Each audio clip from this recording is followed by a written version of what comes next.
मी एकदा माझ्या मामा आणि मामेकडे गेलो होतो. माझे मामा शेतात रात्रीची लाईट असल्यामुळे पाणी भरण्यासाठी रात्रीचे शेतात जायचे आणि सकाळी घरी यायचे. त्यामुळे घरात फक्त मी आणि मामी दोघेच असायचो. माझं नाव दीपाली आहे आणि मी नाशिकाची आहे. ही स्टोरी माझ्या एका मित्राची आहे, त्याच्या मामीची आहे. चला तर मग सुरू करूया. माझ्या मित्राचे नाव रोहन आहे. त्याचे वय 22 वर्ष असून तो पुण्याला एका इंजिनिअरिंग कॉलेजमध्ये शिकत आहे. ही गोष्ट रोहन आणि त्याच्या मामीची खरोखर घडलेली कथा आहे आणि जास्त जुनी नाही, अगदी मागच्या महिन्याचीच गोष्ट आहे. मामीचं नाव अंजली आहे. तिला सगळेजण सोनू नावाने हाक मारतात. तिचे वय साधारणतः 33 वर्ष असेल. मामीची शरीरयष्टी एकदम भरलेली आणि व्यक्तिमत्व आकर्षक आहे. मामी गोरी असून नेहमी साडी घालते आणि खूप सुंदर दिसते. रोहनला 2 मामा आहेत. एक मामा अहमदनगरला राहतात आणि एक गावी राहतात. तो 7-8 वर्षापासून गावाकडच्या मामाकडे गेलाच नव्हता. यावर्षी वडिलांनी सांगितले की गावाकडच्या मामाकडे जा आणि 2-3 दिवस राहून ये, सर्वांना भेटून ये. दिवाळी संपल्यानंतर 3ऱ्या दिवशी रोहन बसने मामाच्या गावी गेला. मामा खेड्यात राहतात आणि त्यांचं घर एकदम गावाच्या सुरुवातीलाच आहे, त्यामुळे सर्वजण शेतात व्यस्त असायचे. रोहन खूप दिवसांनी तिथे गेला असल्यामुळे आजूबाजूला कोणी त्याला ओळखत नव्हते. सुरुवातीला मामीशी त्याचे जास्त बोलणे झाले नव्हते, त्यामुळे तो थोडा अनकम्फर्टेबल अस्वस्थ होता. पहिल्या दिवशी तो पाहुण्यासारखा शांत राहिला आणि आपल्या फोनमध्ये व्यस्त राहिला. पहिल्या दिवशी रात्री मामा शेतात पाणी देण्यासाठी निघून गेले. रात्री 2:30 वाजता रोहनला जाग आली. तेव्हा त्याला समजले की घरात कोणी नाही. तो बाथरूमला गेला. तेव्हा परत येताना त्याने बघितले तर मामी अंथरुणात वेडी वाकडी झोपलेली होती. तिची साडी अंबळ बाजूला झाली होती. पहिल्यांदाच रोहनच्या मनात मामीबद्दल वेगळे विचार आले. ते दृश्य बघून लवकर झोप येत नव्हती. तो बराच वेळ जागीच होता. नंतर विचार करता करता त्याचा डोळा लागला. दुसऱ्या दिवशी सकाळपासून रोहन मामीकडे वेगळ्या नजरेने बघू लागला. त्याला मामीसोबत जवळीक साधायची होती, पण त्याच्यासाठी आधी तिच्याशी मोकळेपणाने बोलणे गरजेचे होते. सकाळी मामी कपडे धुत असताना रोहन तिच्याकडे तिचा फोन घेतला आणि पासवर्ड विचारला. तिने पासवर्ड सांगितल्यावर त्याने फोन चेक केला, पण क्रोम ब्राउझर हिस्ट्री आणि इतर कुठेही त्याला काही संशयास्पद आढळले नाही. थोड्या वेळाने मामी कपडे धुवून आली आणि विचारू लागली, काय रे रोहन, काय झालं? काय बघतोस माझ्या मोबाईलमध्ये? रोहन म्हणाला, काही नाही मामी, असंच बसलो होतो. त्यानंतर मामी किचनमध्ये निघून गेली. आता रोहनला मामीसोबत थोडे कम्फर्टेबल वाटू लागले होते. दुपारी जेवायला बसलो तेवढ्यात मामा आले. मामा आणि रोहन गप्पा मारू लागले. नंतर मामा म्हणाले, आज मला थोडं काम आहे. सोनू, तू आणि रोहन शेतात जा थोडा वेळ. रोहन, तुझ्या मामीचा मोटर चालू करून दे, मग ती शेतात पाणी देईन. रोहनने लगेच होकार दिला. मामी आणि रोहन हळूहळू गप्पा मारत शेताकडे निघाले. मामी आता रोहनशी मोकळेपणाने बोलत होती. सहज बोलता बोलता तिने विचारले, एवढं काय बघतोस फोनमध्ये? गर्लफ्रेंडशी बोलतोस काय? रोहन म्हणाला, नाही हो मामी, माझ्या चेहऱ्याकडे बघून तसं वाटतं का तुम्हाला? मामी हसून म्हणाली, का? एवढा भारी तर दिसतोस माझा भाचा, काय कमी आहे तुझ्यात? रोहन मिश्किलपणे म्हणाला, मामी, हे तुम्हाला कळतंय, मुलींना नाही. मामी म्हणाली, होईल होईल, नक्की मिळेल कोणीतरी. अशी गप्पा मारता मारता दोघे एकमेकांच्या खूप जवळ आले आणि मित्रासारखे बोलू लागले. संध्याकाळी ते घरी आले. जेवण झाले आणि मामा म्हणाले, आज रात्रभर शेतात पाणी द्यायचे आहे, त्यामुळे मी सकाळीच घरी येईन. मामा आपली गोधडी घेऊन गेले.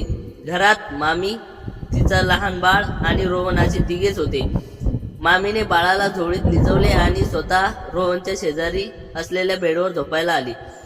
मामी बाजूला झोपताच रोहनच्या हृदयाचे ठोके वाढले. मामीने दरवाजा लावला. रोहन भिंतीच्या कोपऱ्याला झोपला होता. मामीने टीव्ही बंद केला आणि बाजूला असलेले ब्लँकेट मागितले. रोहनने ते दिले. त्याला अंदाज आला होता की मामी देखील याच ब्लँकेटमध्ये झोपणार आहे. दोघे एकाच ब्लँकेटमध्ये, या विचाराने तो खूप खुश झाला. मामी रोहनकडे तोंड करून झोपली आणि बाळाची झोळी हलू लागली. बाळ झोपले आणि मामी शांत पडून राहिली. रोहनने नजर टाकून पाहिले तर मामीचे डोळे मिटलेले होते. त्याला तिच्याजवळ जावेसे वाटत होते, पण दोघांमध्ये अंतर होतं. त्याने मोबाईल बाजूला ठेवला, लाईट बंद केली आणि हळूच तिच्या बाजूला सरकला. थोड्या वेळाने तो फिरला आणि मामीच्या विरुद्ध दिशेला तोंड करून झोपला, जेणेकरून संशय येणार नाही. हळूहळू तो अधिक जवळ गेला आणि सरळ झाला. आता दोघांमध्ये काहीच अंतर उरले नव्हते. रोहनने झोपलेला अभिनय केला आणि मामीकडे तोंड करून डावा हात तिच्या कमरेवर ठेवण्याचा प्रयत्न केला. तो थोडा घाबरला होता. तेवढ्यात अचानक मामीने स्वतःचा हात रोहनच्या कमरेवर ठेवला. रोहनने कोणतीही प्रतिक्रिया दिली नाही. तो शांत झोपल्यासारखा राहिला. त्याच्या भावना आता अनावर होत होत्या. हिम्मत करून त्याने आपला पाय तिच्या पायावर टाकला. मामीकडून काहीच विरोध झाला नाही. मग त्याने आपला उजवा हात हळूच तिच्या अंगावर मागे टाकला. मामी सरळ झोपली तसा रोहनने आपला हात तिच्यावर स्थिरावला. तो अजून पुढे वाढणार तेवढ्यात मामी दचकून उठली. तिने रोहनला हात झटकला आणि त्याला ओरडली, कसा झोपतोस? तिकडे सरकून झोप. रोहन खूप घाबरला आणि गुपचूप बाजूला सरकला. मामी बाहेर जाऊन पाणी पिऊन आली. यावेळी स्वतः रोहनच्या अगदी जवळ खेटून झोपली. रोहन घाबरला होता, पण काही वेळाने त्याने पुन्हा हिंमत केली आणि तिच्या अंगाला स्पर्श केला. तेवढ्यात अंधारात मामी गंभीर आवाजात म्हणाली, रोहन तू काय करतोयस? हे मला सगळं कळतंय. तिकडे सरक, नाहीतर मी आता तुझ्या आईला फोन लावून सांगेन. रोहन पूर्णपणे घाबरला आणि मागे सरकला. तो म्हणाला, मामी सॉरी, खरंच चुकलं माझं. प्लीज हे कुणाला सांगू नकोस. मामी सरळ झाली आणि म्हणाली, मी तुझ्यापेक्षा वयाने मोठी आहे, कळतं का तुला? काय चाललंय हे? रोहन भावनिक होऊन म्हणाला, मामी तू एवढी सुंदर आहेस, कुणीही विरगळे. खरंच तू जर माझ्या वयाची असतीस ना तर मी तुझ्याशीच लग्न केलं असतं. मामीने यावर काहीच उत्तर दिले नाही. रोहन म्हणाला, एक सांगू मका मामी? त्यावर ती म्हणाली, आता गुपचूप झोप. रोहन झोपला, पण त्याच्या मनात तिला सुंदर क्षणाचा अनुभव द्यायचा होता. 5 मिनिटे गेली. मामीने अजून झोप लागली नव्हती. रोहनने हलकेच आपला हात पुन्हा मामीवर ठेवला. मंद प्रकाशात त्याला दिसत होते की मामीचे डोळे उघडे होते, पण त्याने विरोध केला नाही. ती उलटी झोपली. रोहनला वाटले हीच मामी संधी आहे, पण तो पुन्हा जवळ जाताच मामीने त्याचा हात झटकला आणि ती रागाने बेडवरून उठून बसली. तिचे डोळे रागाने लाल झाले होते. ती ओरडून म्हणाली, रोहन काय चाललं तुझं? तुला एकदा समजावलं ना, तू माझ्या भाच्यासारखा आहेस हे विसरू नकोस. जर परत असं काही केलंस तर मी आताच्या आता मामाला फोन करून बोलवून घेईल आणि तुझ्या घरी सुद्धा सांगेन. तिचे बोलणे ऐकून रोहन पूर्णपणे हादरला. मामाला कळले तर काय होईल या विचाराने त्याच्या अंगावर काटा आला. त्याने तातडीने हात जोडले आणि म्हणाला, मामी प्लीज कोणाला सांगू नकोस. माझी मोठी चूक झाली आहे. मी भावनेच्या भरात वाहून गेलो होतो. मामी काही वेळाने थोड्या रागाने बघत राहिली आणि दीर्घ श्वास घेऊन म्हणाली, शहाण्यासारखा त्या कोपऱ्यात जाऊन झोप. पुन्हा माझ्याजवळ यायचा प्रयत्न करायचा नाही. ती परत झोपली, पण यावेळी तिने रोहनकडे पाठ केली होती. रोहनच्या मनात भीती असली तरी जिद्द अजून बाकी होती. त्याला जाणवले की मामी रागावली असली तरी तिला घराबाहेर काढले नव्हते किंवा लगेच कुणाला फोन लावला नव्हता. तो शांतपणे पडून राहिला आणि अर्धा तास तसाच जाऊ दिला. खोलीत फक्त बाळांच्या श्वासांचा आणि घड्याळाचा टिकटिक आवाज येत होता. त्याला खात्री होती की मामी अजून जागीच आहे. त्याने हळूच कूस बदलली आणि अत्यंत शांत आवाजात म्हणाला, मामी तू खरंच खूप सुंदर आहेस म्हणून माझं मन आवरलं नाही. सॉरी. तिने काहीच उत्तर दिलं नाही, पण तिच्या शरीराची हालचाल थांबली. रोहनने पुन्हा एकदा हिंमत करून हळूच तिच्या पाठीजवळ गेला. यावेळी त्याने स्पर्श केला नाही, फक्त जवळ जाऊन थांबला. त्याने तिची ऊब जाणवत होती. त्याने तिचा हात आपल्या हातात घेण्याचा प्रयत्न केला. आश्चर्य म्हणजे यावेळी तिने हात मागे घेतला नाही, उलट घट्ट धरून ठेवला. रोहनला समजले की तिचा राग आता निवळला आहे. त्याने हळूच तिच्या खांद्यावर हात ठेवला आणि तिला स्वतःकडे वळण्यात प्रयत्न केला. तिने सुरुवातीला थोडा विरोध केला, पण शेवटी हळूच रोहनकडे वळली. खोलीतल्या मंद प्रकाशात तिचे डोळे चमकत होते. मगाशी असलेला राग आता नाहीसा झाला होता आणि त्याची जागा एक आव्हानात्मक कटाक्षाने घेतली होती. तिने एक दीर्घ श्वास घेतला आणि रोहनच्या डोळ्यात रोखून बघत म्हणाली, रोहन तू खरंच खूप धीट निघालास रे. मी तुला कितीदा दडावलं, भीती घातली, तरी तू हार मानली नाहीस. रोहन काही बोलणार इतक्यात हलकेच हसून ती खिजवायला सुरुवात केली. ती म्हणाली, चल आज बघतेस तुझ्यात किती दम आहे. मोठी स्वप्न पाहतोस ना, पण लक्षात ठेव 5 मिनिटावर टिकणार नाही तू. उगीच फुशारक्या मारू नकोस. तिचं बोलणं ऐकून रोहनच्या अंगात एक वेगळीच उर्मी संचारली. तो म्हणाला, मामी एकदा संधी देऊन तर बघ. मग तुला कळेल की तुझा भासा कच्च्या गुरुचा चेला नाहीये. मामी बसल्या जागीच गंभीर झाली. तिने तिचा हात रोहनच्या ओठावर ठेवला आणि म्हणाली, थांब, एवढी घाई करू नकोस. मी तुला जवळ येऊ देईन, पण माझी एक अट आहे. जर ती मान्य असेल तर पुढचं सगळं. रोहनने उत्साहात विचारले, कोणती अट मामी? तू सांगशील ती प्रत्येक गोष्ट मला मान्य आहे. मामी अगदी जवळ आली आणि तिच्या कानात कुजबुजली, बघ, आज जे काही आपल्यात होईल ते या खोलीच्या बाहेर जाता कामा नाही. उद्या सकाळी जेव्हा मामा येईल किंवा तू पुण्याला परत जाशील तेव्हा तू माझ्याशी वागताना पुन्हा तसंच वागायचे जसं पहिल्या दिवशी वागत होतास, मर्यादेत आणि आदराने. कोणासमोरही अगदी चुकूनही तुझ्या नजरेतून किंवा वागण्यातून असं दिसता कामा नाही की आपल्याला काही घडतंय. जर तू ही गुप्तता पाळण्याची शपथ घेत असशील तरच तुला आज रात्री विसरू न शकणारा अनुभव दे. आपल्या हातात घट्ट पकडला आणि म्हणाला, शपथ आहे मामी, तुझ्या आणि माझ्या नात्यातील मर्यादा मी लोकांसमोर कधीच ओलांडणार नाही. हे आपल्या दोघांमधलं एक सुंदर गुपित असेल. मामी रोहनकडे बघून एका गोड हसू दिलं. तिने हळूच लाईट पूर्णपणे बंद केली आणि अंधारात फक्त तिच्या बांगड्यांचा आवाज आणि दोघांचे श्वास ऐकू येत होते. तिने रोहनला आता आपल्या हातात घेतलाय. तिचं पकड आता आधीपेक्षा घट्ट झाली होती. रोहन तिच्या इतक्या जवळ होता की तिच्या श्वासाचा गरम स्पर्श त्याच्या गालावर जाणवत होता. रोहन, लक्षात ठेव, 5 मिनिटं. तिने पुन्हा एकदा तेच आव्हान दिलं. रोहनच्या चेहऱ्यावर एक विजयी हास्य आलं. त्याने हलकेच तिच्या केसावरून हात फिरवला. मामी आता कुणीही कोणताही विरोध केला नाही. उलट तिने स्वतः पूर्णपणे त्याच्या स्वाधीन केले होते. त्या बेडवरच्या शांततेत आता फक्त त्यांच्या हालचालीने आणि बांगड्यांचा किटकिटाट आवाज येत होता. त्याने हळूच तिला सुंदर क्षणांचा अनुभव द्यायला सुरुवात केली, ज्यासाठी तो इतका वेळ धडपडत होता. मामीच्या श्वासांचा वेग वाढला होता आणि तिने रोहनला केस हाताने विस्कटले. तू खरंच खूप जिद्दी आहेस, ती हळू आवाजात म्हणाली. रोहनने तिची 5 मिनिटं मर्यादा कधीच ओलांडली होती. स्वतः आता त्या क्षणाचा आनंद घेत होती. बाहेर पावसाची रिमझिम सुरू झाली होती, पण आतल्या खोलीत एक वेगळीच ऊब निर्माण झाली होती. मामीने रोहनला मिठीत घेतले आणि म्हणाली, आज मान्य केलं, तू जिंकलास. सकाळ 6 वाजले होते आणि खिडकीतून सूर्याचा कोवळा प्रकाश खोलीत येत होता. रात्रीच्या त्या धुंदीत रोहन बाहेर आला आणि पाहिले तर मामी आधीच उठली होती. तिने आपली साडी नीट नेसली होती, केस विंचरले होते आणि कपाळावर कुंकू लावून ती अगदी साध्या घरगुती रूपात वापरत होती. तिला बघून कुणालाही शंका आली नसती की रात्री काय घडलं होतं. तिने रोहनकडे बघून फक्त शांत नजर टाकली, ज्याचा अर्थ होता, आता बाच्यासारखा वाग. तेवढ्यात घराच्या दरवाजाचा आवाज आला आणि मामांची हाक ऐकू आली, सोनू, दार उघड, मी आलो. रोहन काळीत जोरात धडधडू लागले. तो पटकन नीट बसला आणि फोन हातात घेतला. मामी अगदी शांतपणे जाऊन दरवाजा उघडला. मामा खांद्यावर गोधडी आणि हातात पाण्याची बॉटल होती घेऊन आत आले. तेव्हा थोडे थकलेले दिसत होते. मामाने रोहनकडे बघितले आणि विचारले, काय रे रोहन, झोप झाली का? डास तर नाही ना चावले? रोहन थोडा अडखळत म्हणाला, हो मामा, मस्त झोप लागली. गावची हवाच वेगळी आहे. मामी स्वयंपाकघरातून म्हणाली, रोहनला चहा हवाय का विचारून घ्या, मी पाणी तापत ठेवलंय. तिचे हे बोलणे इतके नैसर्गिक होते की रोहनला तिच्या संयमाचं कौतुक वाटले. मामा रोहनच्या शेजारी बसले आणि आपल्या शेतातल्या गप्पा मारू लागले.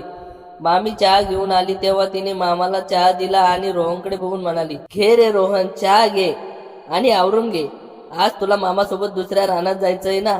मामा हसले आणि म्हणाले, हो, आज याला विहीर दाखवायला नेतो. जेव्हा मामा आंघोळीला गेले तेव्हा रोहनला 2 मिनिटे मामीसोबत एकटे राहण्याची संधी मिळाली.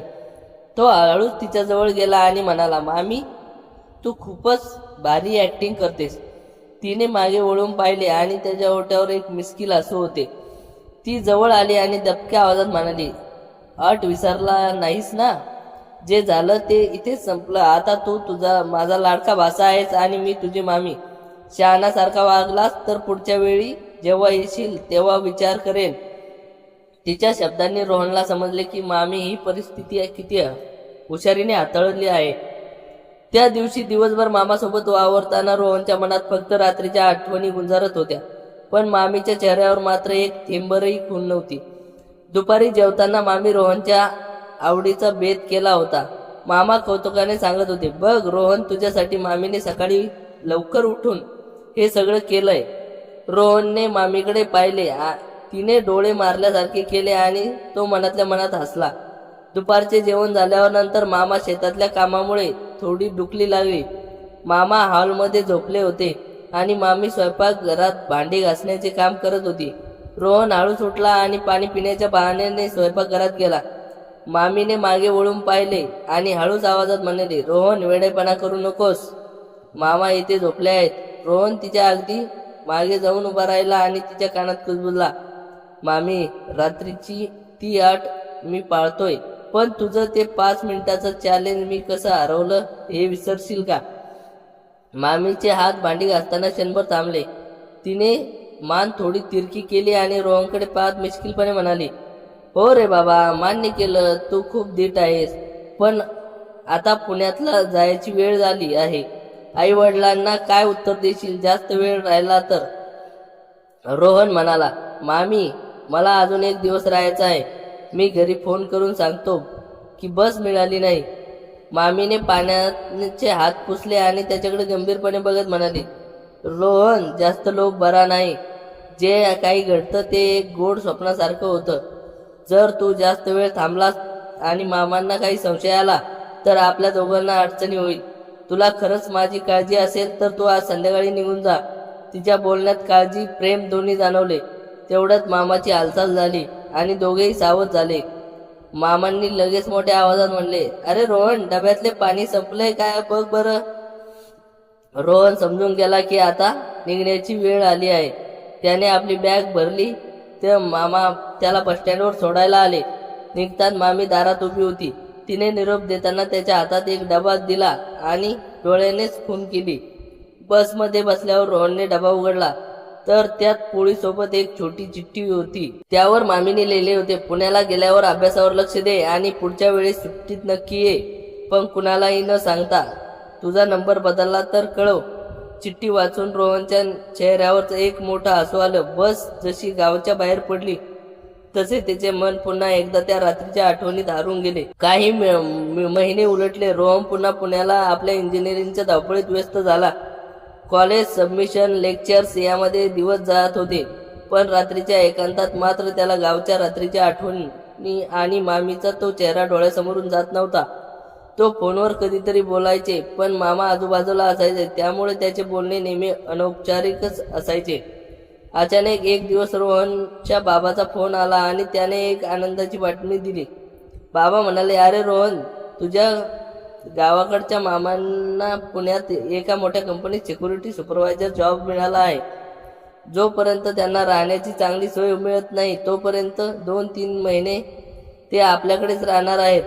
हे ऐकल्यावर रोहनच्या काळजाचा ठोका चुकला. आनंदही झाला आणि थोडी भीतीही वाटली.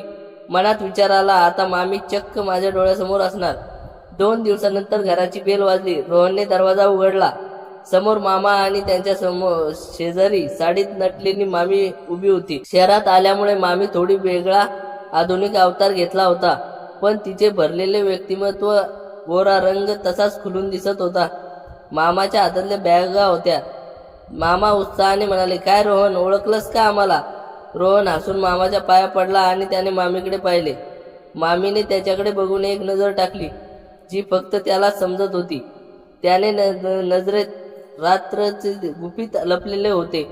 मामी म्हणाली, पुण्यात येऊन भाचा मोठा झालाय वाटतं, ओळख विसरला नाहीस ना? आईने त्याचे स्वागत केले आणि त्यांना पाहुण्याच्या खोलीत सामान ठेवायला सांगितले. मामा दुसऱ्या दिवशीपासून कामावर रुजू होणार होते. त्यांचा जॉब शिफ्टचा विशिष्ट वेळेचा होता, त्यामुळे दिवसा किंवा रात्री कधीही कामावर जाऊ शकत होते. रात्री जेवण झाल्यावर सगळे हॉलमध्ये गप्पा मारत बसले होते. मामा म्हणाले, अरे रोहन, आता तुझ्या कॉलेजची सुट्टी असेल तेव्हा आम्हाला जरा पुणे फिरव बरं का? आम्हाला काही रस्ते माहीत नाहीत. रोहन म्हणाला, हो मामा, नक्कीच. तेवढ्यात आई बाबा दुसऱ्या खोलीत गेले. मामा फोनवर बोलण्यासाठी गॅलरीत गेले. हॉलमध्ये फक्त रोहन आणि मामी होते. मामी सोफ्यावर बसून टीव्ही बघत होती. रोहन हळूच तिच्या जवळ जाऊन बसला आणि दबक्या आवाजात म्हणाला, मामी, मी स्वप्न बघतोय की काय? तू खरंच माझ्या घरी आली आहेस? मामी आजूबाजूला पाहिले आणि रोहनकडे झुकवून कुजबुजली. पुणे खूप मोठं आहे रोहन, पण माझं लक्ष फक्त तुझ्यावर आहे. शहरातल्या मुलींकडे बघून मला विसरलाच नाहीस ना? तिच्या प्रश्नात पुन्हा तेच आव्हान होते. रोहन हसला आणि म्हणाला, तुझ्यासारखं कुणीच नाहीये मामी. तेवढ्यात मामा आत आले आणि म्हणाले, सोनू, उद्या माझी पहिलीच ड्युटी आहे. सकाळी 7 वाजता निघावं लागेल. तू आणि रोहन घरीच आहात तर तो तुला जवळचा बाजार दाखवून आणेल. मामीने रोहनकडे बघत एक मिश्किल हसू. रोहनला समजले की आता पुण्यातल्या या घरात पुन्हा एकदा एक सुंदर अनुभव घेण्याची संधी मिळणार होती. सकाळी 7 वाजता मामा ड्युटीवर निघून गेले आणि घर निवांत झाले. आई बाबा देखील एका लग्नासाठी बाहेरगावी गेले होते, त्यामुळे घरात फक्त मामी होती. रात्रीच्या आठवणीने रोहनच्या मनात पुन्हा घर गेले होते. मामी किचनमध्ये नाश्ता बनवत होत्या. तो हळूच मागून गेला आणि तिच्याजवळ जाऊन उभा राहिला. तो तिच्या खांद्यावर हात ठेवणार इतक्यात मामीने जोरात हात झटकला आणि मागे सरकली. तिच्या चेहऱ्यावर एक प्रचंड भीती आणि संताप होता. रोहनला वाटले की पुन्हा चिडली असेल, पण ती धापा टाकत थरथरत्या आवाजात म्हणाली, रोहन, आता नको, इथे नको. तुला काहीच माहित नाही. रोहन गोंधळून विचारले, काय झालं? मगाशी तू नीट बोलत होतीस. मामी खिडकीजवळ नजर टाकली आणि थरथरत्या आवाजात म्हणाली, रोहन मामांना जॉब योगायोगाने मिळालेला नाही. त्यांना संशय आलाय. हे ऐकताच रोहनच्या पायाखालची जमीन सरकली. मामी पुढे सांगू लागली, तू गावाहून गेला ना, मामांना तुझ्या मोबाईलची किंवा आपल्या गप्पांचा अंदाज आला असावा. त्यांनी पुण्यात मुद्दाम बदली करून घेतली, जेणेकरून ते तुझ्यावर माझ्यावर नजर ठेवू शकतील. आणि तुला वाटतंय ते ड्युटीवर गेलेत? नाही, ते बाहेरूनच आपल्यावर लक्ष ठेवून आहेत. तेवढ्यात रोहनच्या फोनवर मेसेज आला. तो मामांचाच होता. मेसेज स्क्रीनवर उघडला आणि तो वाचून रोहनच्या अंगावर काटा आला.